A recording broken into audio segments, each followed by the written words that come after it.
Hey guys, what is going on? Joel here, and welcome to Back in the Day. Today's video is going to be a little bit of a response video to RonMan Gaming.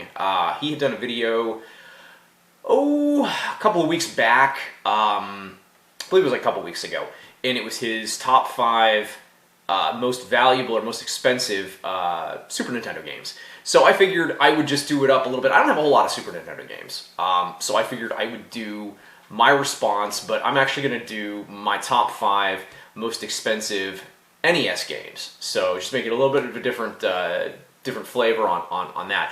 Now he had gone through price charting in order to kind of determine like the value of his games. Now, interesting, like about a year and a half ago, it was actually through a video of Metal Jesus Rocks.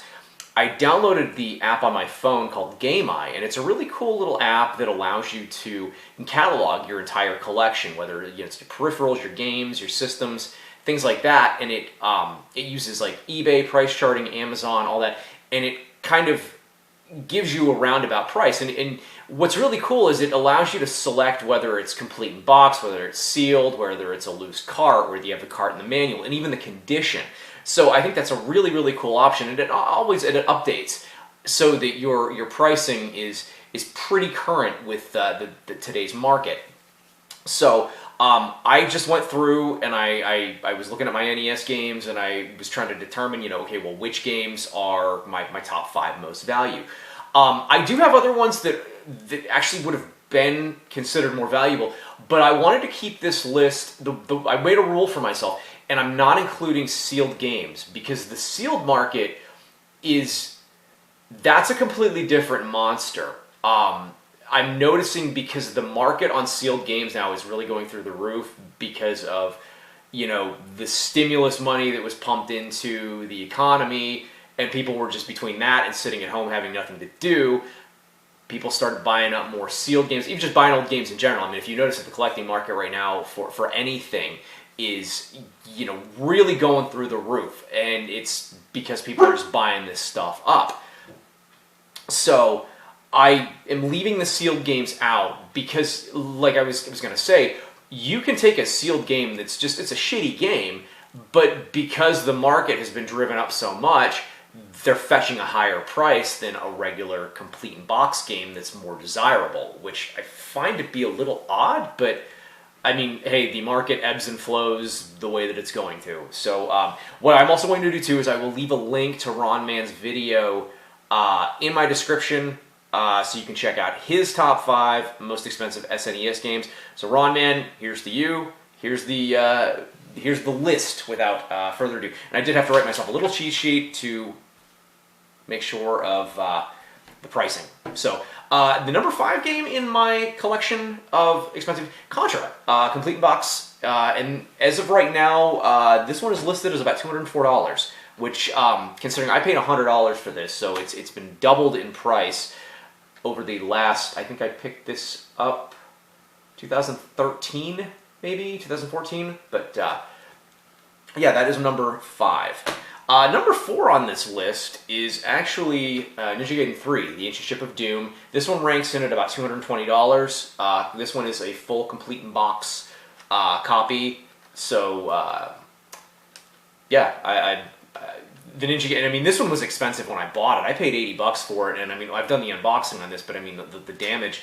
And that is another thing too with the price charting and the GameEye app, is I don't know what consider, like, there's no real way to, I mean, what you determine is good or in excellent condition obviously is going to vary from somebody else. I've seen things that people have listed as acceptable on eBay, and you look at them and they're mint condition. So it's really, I guess, in the eye of the beholder, perhaps. Yeah, that was number 4. Number 3 is Dragon Warrior 3. Wow, how ironic. Dragon Warrior 3 comes in 3 on the list. This one is ranked at about $270 complete in box. And I've noticed that the Dragon Warrior games have really been shooting up in price. Like, I don't know if it's got anything to do with the popularity of Dragon Quest / Dragon Warrior, but either way, These games are getting really expensive. I'm actually glad that I picked them up when I did. I mean, I paid a pretty hefty price for these back then. They're on top. There's no way I would spend the money now on what they're going for. So, number 2 on my list is the original Mega Man. This one is going in at about $334 for a complete in box copy.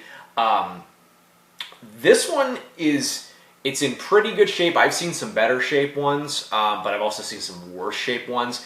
I'll be honest. This is probably the most expensive game that I've paid for. I paid almost $170 for this game, and that was really when I first got into collecting. I never thought I would spend that much. Anymore, I'm a little more apprehensive to spend that kind of dough on a game, but obviously I'm glad that I did. This is a game that I enjoy, but it's also one that I'm glad that I picked up before it really went sky high.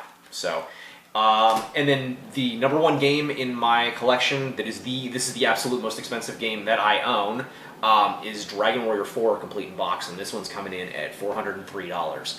And the interesting story, both this and Dragon Warrior 3 I picked up in the same lot, and I want to say that between the two of them, it was close to $300 for both games. Not a piece, $300 total for both games. And I mean, I'm glad that I got them at that price because, like I said, these are getting really just unbelievably expensive.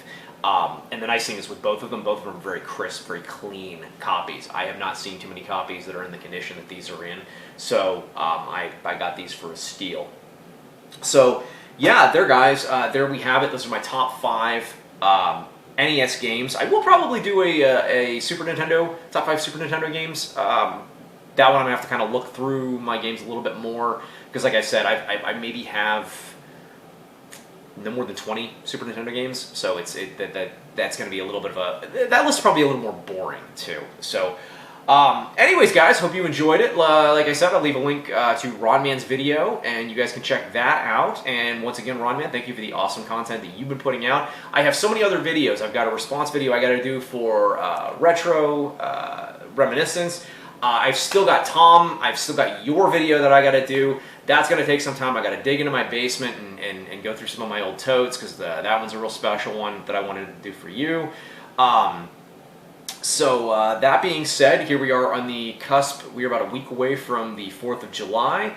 So those of you here in the U.S. that celebrate, I hope you guys have a very happy and safe 4th of July. I'm hopefully working that day. That's going to be good money. Anytime you work a holiday, that's triple time. So that's it's nice to be making you making one shift. You make in 8 hours what you're going to make in 3 days. So you can't beat that. But also, anybody, this goes out to anybody who has served or currently serves in the United States military. I want to thank you guys so much for your service. Thank you for watching the video, if you happen to have stumbled upon this channel. So yeah, guys, until the next video, I hope everybody has a safe, happy holiday, and make sure you drink a lot of good beer and eat a lot of good food. So take her easy.